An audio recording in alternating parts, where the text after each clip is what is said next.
de douleur mentale, parce que vous avez bien compris que je suis assez hostile à toutes les formes de dualisme, et que pour moi on est tout entier dans cette personne, hein, à moins de faire d'être très abstrait. Donc il y a, dans toute douleur, il y a une souffrance plus ou moins grande. Hein, tout à l'heure, je vous rappelais, j'ai dit la souffrance est la souffrance est la somme de violence finalement qui est contenue dans une douleur. Et c'est ce que chacun de nous vit. Donc le sportif de l'extrême, par exemple, il a mal partout, vous l'interrogez, vous lui dites qu'est-ce que tu ressens, tu dois avoir horriblement mal, il va vous dire oui j'ai mal, mais ça va, je tiens le coup, et si j'avais pas mal, de toute façon ça ne m'intéresserait pas de le faire. Donc on peut dire que la somme de souffrance est vraiment très, très minime. Par contre, là, dans les douleurs chroniques et dans les douleurs du membre fantôme, on est vraiment dans les souffrances, c'est-à-dire quelque chose qui écrase l'individu, et quelque chose dont il ne peut rien faire, parce que ça vient comme c'est une effraction dans cette personne. Alors que si vous faites un marathon, si vous rentrez dedans et que vous arrivez en ayant mal absolument partout, vous l'avez décidé vous-même. Et puis de toute façon, vous êtes fier d'être allé au bout, même si vous avez couru le marathon en 3 ou 4 heures, vous êtes fier d'arriver au bout. Donc c'est pas du tout le même statut de douleur, vous voyez. Il y a des douleurs, en effet, qui font énormément souffrir. La douleur du membre fantôme, elle est bien connue. Elle y a des lésions nerveuses que les médecins ont parfois du mal à juguler.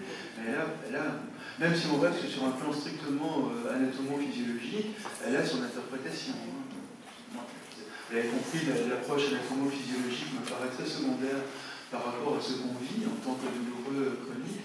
Mais là, en l'occurrence, c'est un cas que les médecins arrivent plus ou moins à traiter. Bon, il y a une vraie douleur, hein. C'est pas parce qu'on parle de fantômes.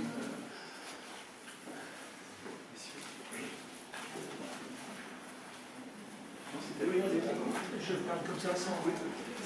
Il y a une phrase, je crois qu'elle est aussi de La Fontaine, comme l'étoile au ciel pèlera, qui est plutôt souffrir que mourir, c'est la devise des hommes. Et est-ce que vous connaissez cette réplique magnifique, à mon avis, qui se trouve dans la pièce de Tennessee Williams, La chatte sur un toit brûlant? Il y a un dialogue entre le héros de l'histoire, le héros de la pièce, et son père, qui est atteint d'un cancer. Et son père, à un moment, parce qu'ils sont en train de discuter tous les deux, il est atteint d'une douleur épouvantable, et son fils lui dit « Attends papa, je vais te chercher ton médicament. » Et l'autre lui dit « Non, laisse-moi souffrir, ça prouve que je vis encore. » Oui, c'est un très bel exemple. C'est un peu ce qu'on trouve finalement dans la clinique adolescente avec ces ados qui se font mal. Là où j'ai mal, c'est là où je suis. C'est là où je continue encore à exister. Ceci dit, je pense qu'il est aussi légitime de combattre cette douleur et que sans doute dans la pièce de Tennessee Williams, il y a aussi quelques relents d'une vision un peu religieuse de la douleur comme rédemption, etc.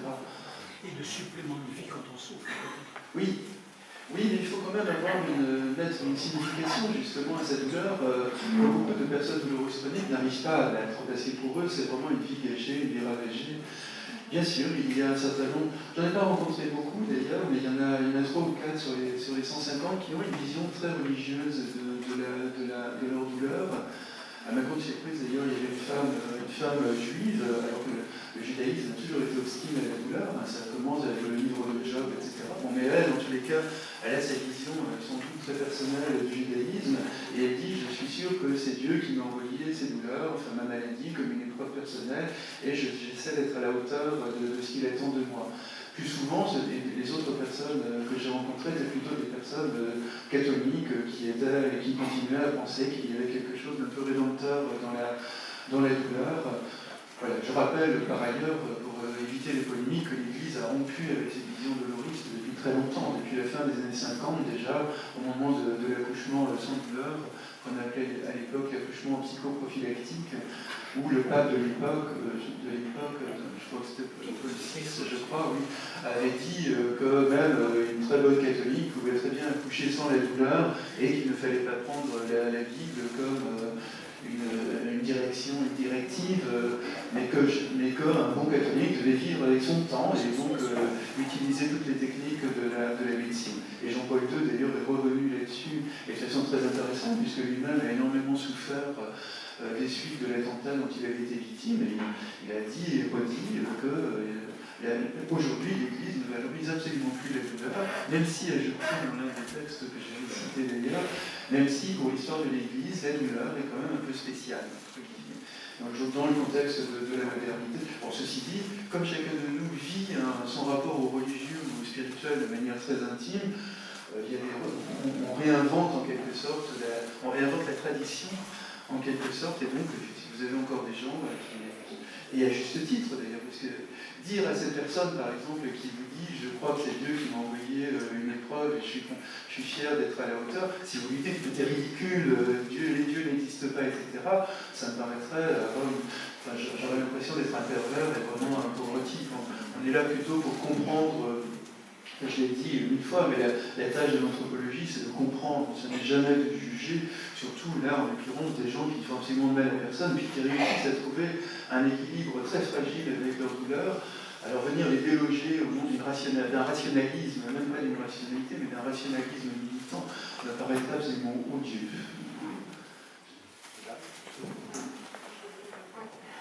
Merci. Merci pour vos travaux, merci pour votre façon de les exposer.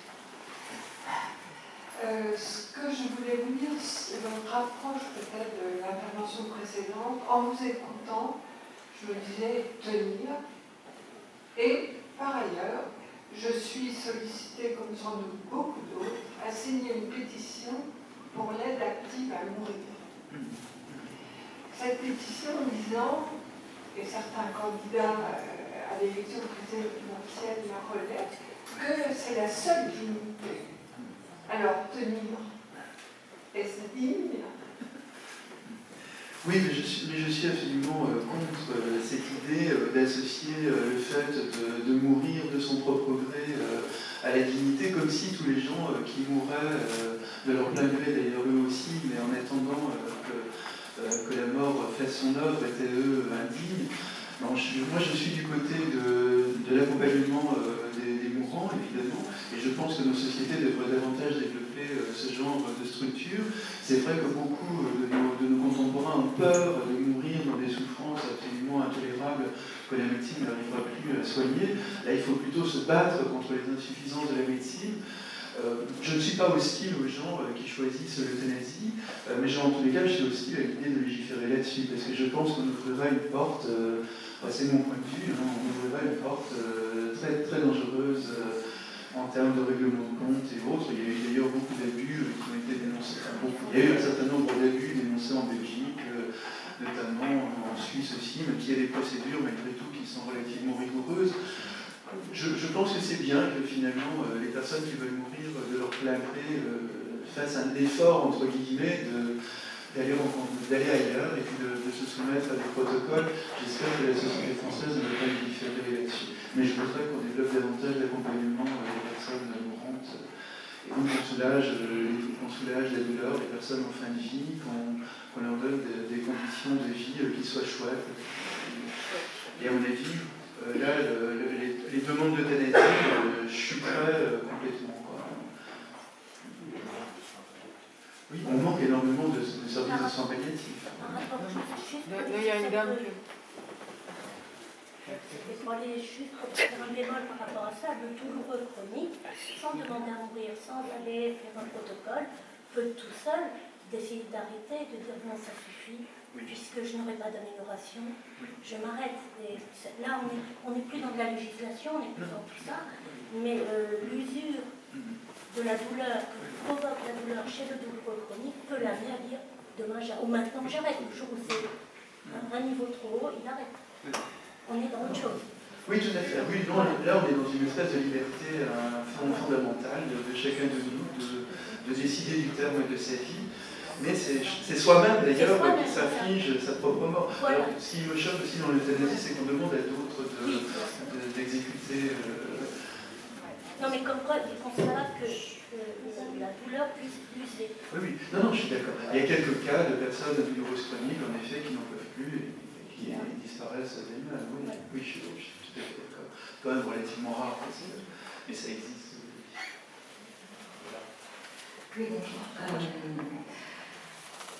Tout à l'heure, vous avez parlé effectivement d'une branche de la philosophie qui avait effectivement clivé artificiellement notre corps et notre esprit, comme vous l'avez expliqué.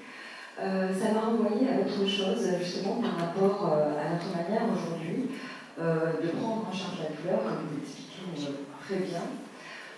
Quel serait effectivement l'espoir de manière, comment dire,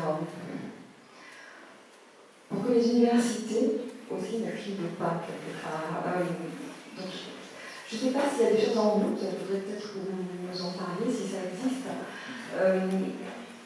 Est-ce que effectivement la médecine, aujourd'hui, les chercheurs, les médecins, les psychanalystes, alors déjà, eux ont des chapelles bien différentes, les psychologues ont des chapelles bien différentes, les sociologues, les philosophes aussi, qui peuvent avoir des réponses justement par rapport à ça.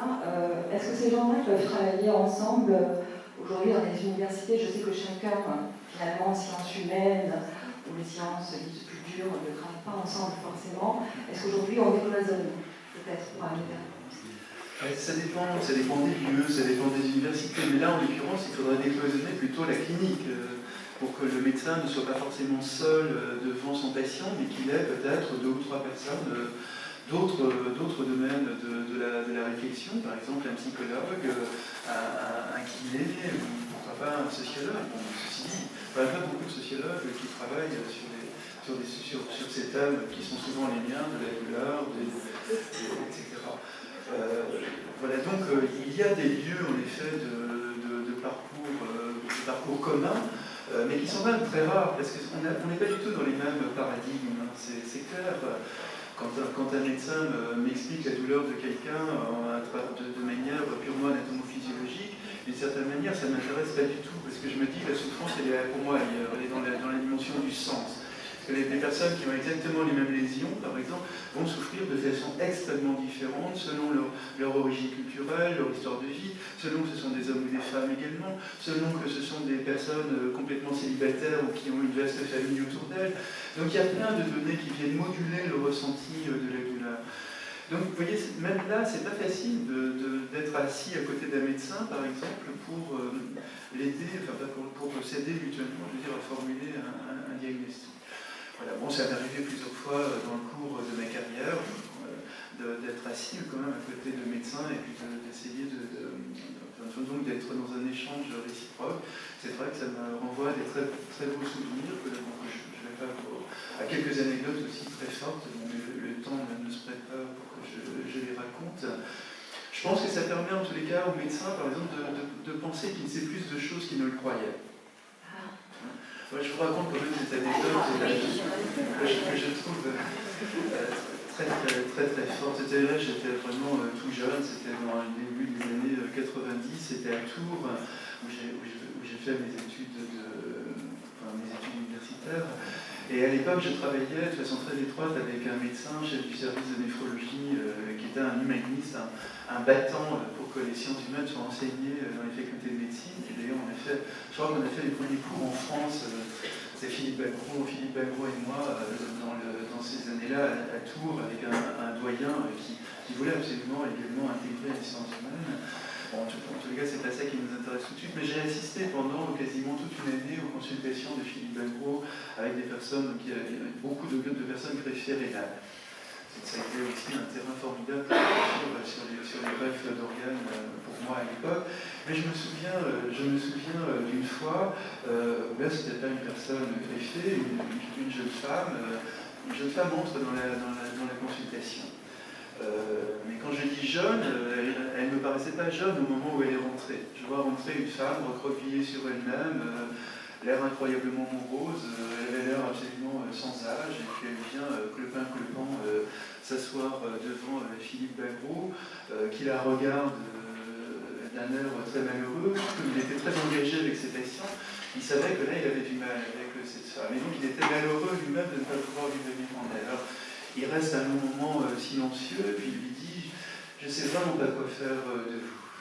Et puis elle regarde, ils échangent un aigre sourire tous les deux, et puis Philippe Bagro explique que je vous ai hospitalisé dans mon service, on a fait vraiment tous les soins, tous les examens qui pouvaient être mis en œuvre, j'ai essayé plein de choses, je ne vois vraiment pas comment vous aider. j'ai oublié de vous dire qu'elle souffrait de migraines terribles. Je ne sais pas comment vous aider. Et Philippe se retourne vers moi tout d'un coup.